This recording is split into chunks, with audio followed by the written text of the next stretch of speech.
obrigada, então, Sr. Presidente da DOLEN, por estas palavras. Terminou, portanto, a nossa sessão de boas-vindas do evento. É agora a altura de darmos início ao primeiro tema do dia.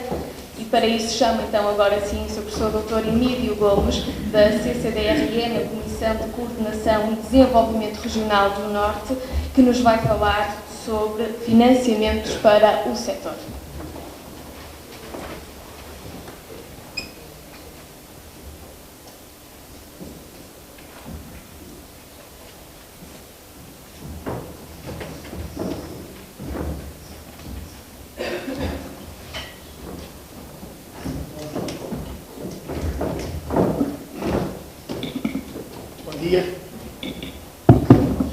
Bom dia a todos. Eu correndo sempre o risco de me esquecer de alguém.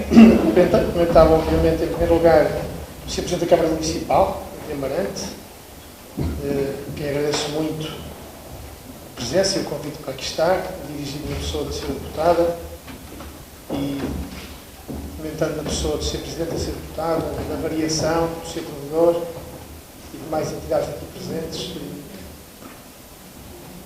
também nomeadamente a Associação Empresarial de Portugal e na pessoa do Dr. Luís Miguel, também Diretor-Geral do Instituto Empresarial do Tâmega, e nomeadamente todas as pessoas que estão presentes. Eu vou tentar ser breve, porque foram dadas notas para este debate, tentando explicar qual é a ligação do programa a este setor agro, uma vez que hoje falamos aqui de agrotalks. E em especial porque neste painel temos também a intervenção da Direção Regional da Agricultura, que tem naturalmente um papel mais dedicado a todas as questões dirigidas ao setor agrícola em particular. O nosso envolvimento no setor agro não é propriamente um envolvimento direto neste setor, enquanto programa regional. Nós estamos claramente muito mais a jusante da fileira por duas vertentes, que eu tentarei aqui explicar mais de divisão. Onde é que nós estamos presentes no nosso programa, nesta estrutura do programa regional, e o que é que se passa em relação ao setor agro. Em primeiro lugar, é preciso dizer que, eu tenho referido algumas vezes, que o desafio da competitividade da economia é um desafio para todo o território da nossa região. Não é exclusivo para o Porto, a área metropolitana, não é exclusivo para as zonas mais industriais do Tâmega e Sousa, não é exclusivo para o Concelho de Amarante, ou para de Bragança, ou para Vimioso, ou Freixo de Espada à Cinta. É um desafio para todo o território. Simplesmente a forma como ele se coloca no terreno é uma forma distinta naturalmente. E é disso que aqui falaremos. Em primeiro lugar, o que é que muda? O que muda é que naqueles eixos prioritários que nós ali temos identificados, temos pela primeira vez um programa em parceria com o Ministério da Agricultura e Pescas. Este programa de parceria é estabelecido por aquilo que se chamam as DLBCs, os Desenvolvimentos Locais de Base Comunitária, em que, no que respeita à agricultura e pescas, através das DLBCs rurais e das DLBC costeira, no caso da Amarante não se aplica, portanto, se fôssemos aplicando a contaminação ou a migração das costeiras, primeiro pelos estuários, depois pelos rios, chegávamos naturalmente ao interior de Espanha, onde nasce o Rio Douro. Não. DLBCs costeiras aplicam-se aos concelhos que efetivamente têm costa e costa marítima. Mas nas DLBCs rurais é a primeira vez que existe uma partilha de financiamento entre o Programa de Desenvolvimento Rural, gerido pelo Ministério da Agricultura e Pescas, através do modular de gestão própria, e os programas regionais. Na próxima terça-feira teremos decisões finais sobre o processo da primeira fase de admissibilidade das DLBCs rurais, onde nós esperamos que as 14 ou 15 propostas, as 14 ou 15 propostas que nos chegaram, corrigidos alguns problemas formais que existiram em algumas delas, em fase de audiência prévia, possam ultrapassar esta primeira fase. A que segue, naturalmente, a fase seguinte, que é a discussão com estas entidades para a celebração dos respectivos pactos de intervenção. E esta é uma primeira novidade, ou seja, permitir aos territórios que, através de ações locais, tenham em conta a focalização em pequenos investimentos. Porque nas DLBCs é de investimentos de pequeno montante que nós estamos a falar. Mas são investimentos muitas vezes importantes. Pequenos investimentos no agroalimentar, em meios de proximidade, de uma forma mais simplificada, fazem muitas vezes a diferença. Isto é algo para que nós devemos olhar. E o setor agroalimentar, mais do que se falar em termos gerais, é bom que se olhe para ele com algum cuidado. Porque às vezes há uma tendência para facilitar. Se nós olharmos para o setor dito agrícola em geral, os macroeconomistas tendem a desvalorizar. Sem menos de 2% do PIB. Nos dizem, ok, tudo bem, sem menos de 2% do PIB. Basta que a gente progrida apenas um bocadinho na cadeia de valor e só a Lactogal já fatura mais de 1 milhão. E só mudamos um bocadinho a forma de analisar os números. Só lhe mexemos um bocadinho na análise, mas se nós começarmos a integrar na cadeia de valor a maltagem de cevada produzida, por exemplo, no Baixo Alentejo sob contrato para a Unicef, as coisas começam naturalmente a mudar cada vez mais de valor. E eu diria que, no que concerne à forma como nós analisamos o setor agro, ele tem que ser visto cada vez mais de acordo e com a noção de fileira e de cadeia de valor. O que implica também práticas diferentes. O que implica também que, a partir do momento que se olha para o setor agro desta forma, é importante cada vez mais que se olhe para este setor da produção à comercialização, aquilo que os ingleses chamam from farm to fork, portanto, da exploração para o garfo, até ao garfo, até quem come o produto. Temos que olhar para esta cadeia de valor de uma forma integrada e perceber como é que ela se integra. E aqui, por exemplo, os eixos 1 e 2, investigação, desenvolvimento tecnológico e inovação, e o eixo prioritário 2, a competitividade das PMEs, tem uma grande integração no setor agro. E uma integração que já vai muito para além daquilo que é a primeira estratégia de intervenção de dinamização local destes territórios e destas atividades. Deixem-me dar-lhes um exemplo, que até sai aqui fora da Amarante, para que percebam bem do que eu estou a falar. Penso que estamos na terceira geração de uma família, que eu por acaso conheci já na geração anterior, que herdou uma pequena taberna dos bisavós, a algures numa aldeia perdida, de Trás-os-Montes, próxima de Bragança. E pegaram num produto do mais tradicional, que há 30 anos se dizia, aliás, há 30 anos duvidava-se até que a racha já existisse, porque o Bízaro há 30 anos era dado como inexistente ou desaparecido. O que é um facto é que nesta fileira da transformação de carne de porco, de raça local, de dominação com livro genealógico, de dominação protegida, o que é um facto é que foi possível progredir na cadeia de valor para distinguir hoje o presunto que se vende a 10, 12 euros na Lidl ou no Continente, ou na Pingo Doce, para não estar aqui a fazer nada a ninguém, ou na Dia, ou noutro sítio qualquer, do presunto dos mesmos animais que se vende a 200 e 220 euros, e vendem-se muitos, na rede europeia de feiras da especialidade e de restaurantes de topo. Como é que esta gente aqui chega? Só para perceberem o último desafio que eles colocam. Eles percebem que grande parte da seleção dos presuntos, das carcaças que vão para o presunto de 10 euros ou para o presunto de 200 euros, se faz logo após o abate, na análise em fresco da carcaça, e o ideal é que isto fosse feito por infravermelho próximo, em que eles conseguem distinguir em segundos o que é que vai potencialmente poder atingir os 200 euros ou aquilo que nunca lá chega. Isto tem a ver com fatores de stress no animal antes do abate, formas de transporte, tem a ver com muitas coisas. Não é só com o que se dá de comer ao animal. Muito para além disso, isso é conversa. A ideia de que o animalzinho que só pasta, que só come aquilo que é bom, este animal tem garantidamente uma boa carne para transformar, é treta. E acredita que eu sei do que falo. Esta é uma daquelas matérias que eu posso falar com alguma vontade, não falo apenas porque acho que, ou que me parece, não. Esta é uma matéria onde eu tenho alguma obrigação pessoal de não dizer muitos disparates. Não chega. Isso é um pressuposto, mas não é condição para nada, nem para coisa nenhuma. É preciso trabalhar sobre isto.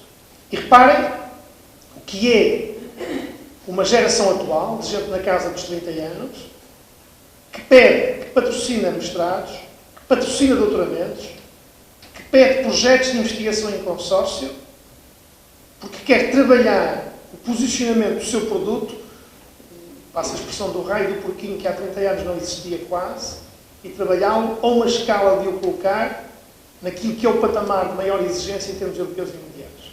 Porque eles agora já estão com a expectativa de poder ir para o Canadá e para os Estados Unidos, que são mercados dificílimos de entrar nesta área por problemas de segurança alimentar. E, portanto, no setor agro, nós temos que olhar para ele aos vários níveis. Não é só a questão da pequena microeconomia, da produção de produtos base local, da chegada destes produtos ao mercado, do seu tratamento mais simples, mas é claramente o tratamento de cada produto, de cada temática, como uma questão de fileira e o seu posicionamento na cadeia de valor. E por isso é que eu acredito muito que este trabalho que é feito a partir da base e esta nova aposta que os municípios fazem, os municípios que percebem cada vez mais que a sua intervenção na economia é o novo caminho a percorrer e não é apenas conversa também, ainda bem que vai haver menos dinheiro para outros. Vai ser difícil a gente habituar-se. E não a ti, por favor. Não adianta. Eu tenho, desde o início disso, cuidado. Porque se aquela é a distribuição e 2/3 estão no eixo prioritário 1, 2 e 8, ou seja, economia e qualificação das pessoas, se 2/3 está ali, só sobra 1/3 para o resto. E se só sobra 1/3 para o resto, se nós aumentarmos o valor desse terço, ele tem que sair de algum lado. A matemática é simples aqui. A matemática às vezes é demasiado simples para que as pessoas não a entendam. Se repetirmos este agrotóx daqui a um ano, temos todos mais um ano.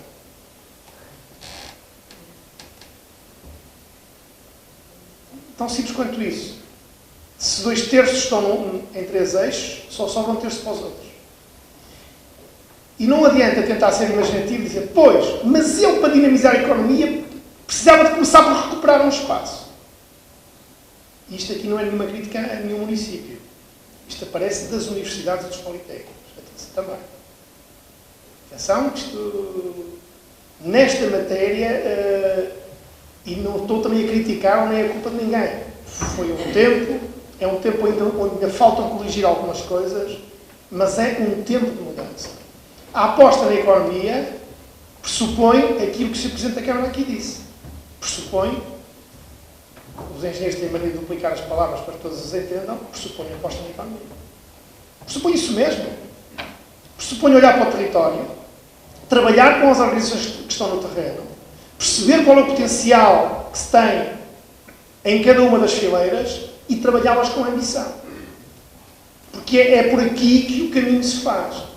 E como também já percebemos também na economia, não há setores pré-condenados. Nós tínhamos decretado o fim do têxtil, o fim do calçado, e parece que são 2 dos setores que seguirão a metalomecânica que mais margem libertam para a região e que mais emprego criam.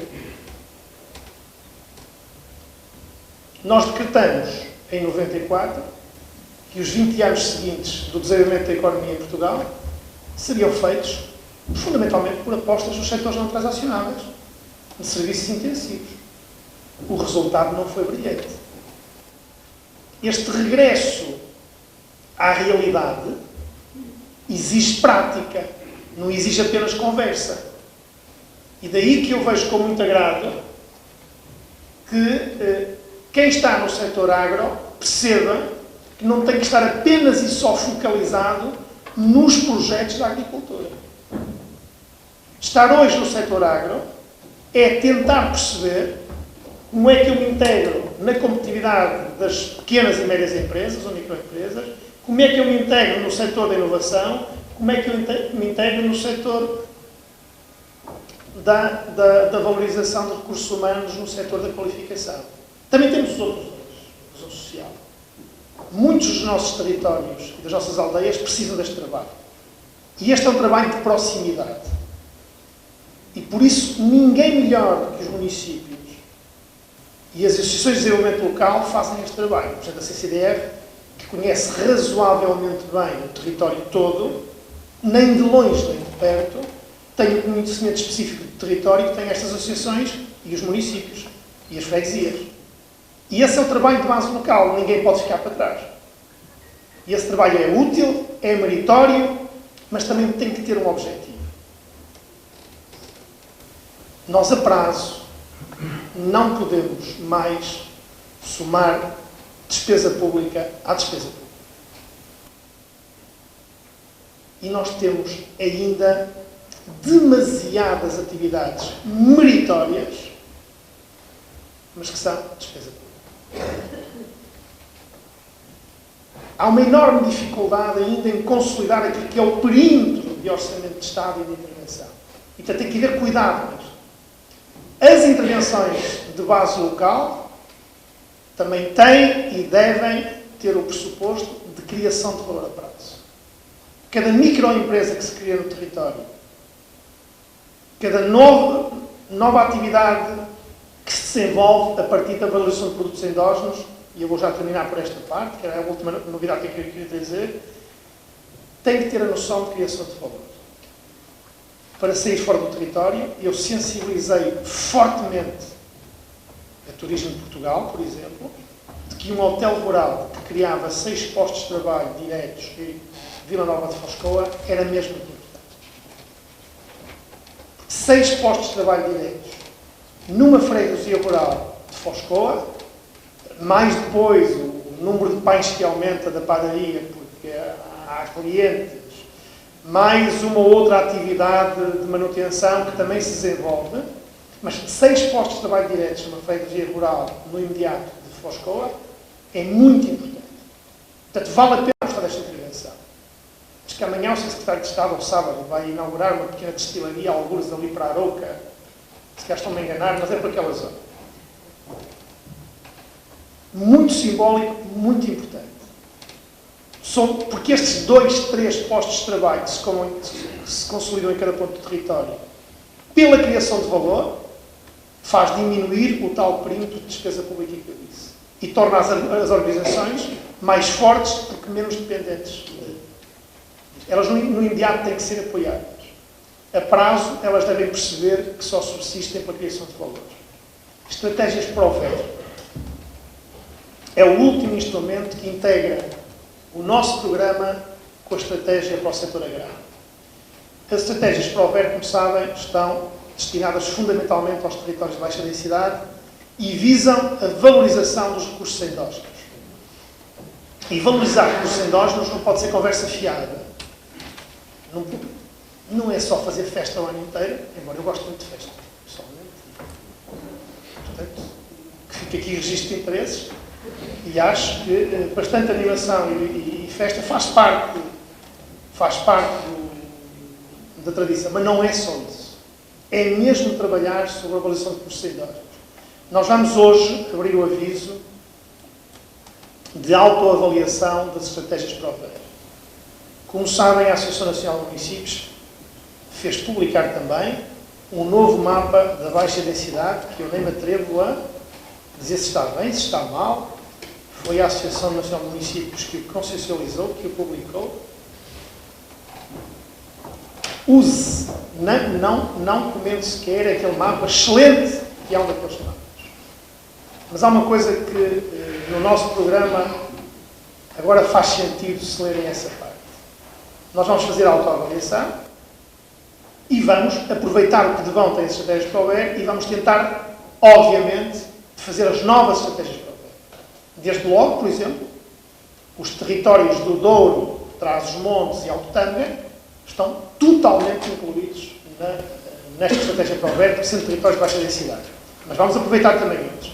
Aqui no Tâmega e Sousa, nem todo o território é baixa densidade. E parece até que há algumas críticas num outro município que justificadamente poderia ter esta aspiração. Mas, por exemplo, Baião, Sinfãs, Rezende tem características muito próprias e distintas que eu diria de Passos Ferreira a Felgueiras. São distintas e, por isso, naturalmente, são territórios para os quais temos que olhar com atenção. E, nomeadamente, ver como é que estes territórios podem aproveitar uma nova estratégia para o BER mais ambiciosa para o território do Douro. Porque são territórios que confinam com o próprio Douro e podem beneficiar disso sem se desligarem desta realidade aqui, onde estão no Tâmega e Sousa. E o que é que se passa em relação às estratégias para o BER? Por cada euro que nós viermos a aprovar nos novos para o BER, no Norte 14-20, o que é que acontece? E esta foi uma decisão pela qual eu lutei muito pessoalmente, ficam reservados 2 euros nos eixos unidores. E este é o desafio. Venham a jogo. O dinheiro está lá cativo. Por cada euro que nós aprovarmos nos futuros para o BER, ficam 2 euros cativos para investir nesses territórios nos eixos unidores. São aqueles. São os que fazem mudar. Mas não é dinheiro garantido para gastar no ProVer. Nem é para reforçar o envelope do ProVer. Se não aparecerem projetos, não se vai gastar. Alguém o vai gastar depois a seguir. Mas este é o grande desafio. Nós vamos fazer a autoavaliação, cumprimos todas as etapas, temos uma opinião muito positiva sobre as estratégias do CREN, nos ProVer. Estamos em crer que nos vão aparecer propostas ambiciosas. É um instrumento de diferenciação clara destes territórios. E nós fomos quase, eu diria, de uma forma positiva, criamos aqui um estímulo positivo. Nós vamos aprovar os futuros ProVer, eles têm as suas atividades, que eu espero muito integradas com as da LVCs, muito integradas com as ações dos municípios na promoção da economia local, e ficou o desafio. Por cada euro do ProVer, 2 euros reservados nos eixos 1 e 2 para projetos que se apresentam. E, portanto, termino com um bom desafio, que é sempre uma forma interessante de se apresentar uma palestra. Muito obrigado e peço desculpa por ter estendido um bocadinho mais no tempo.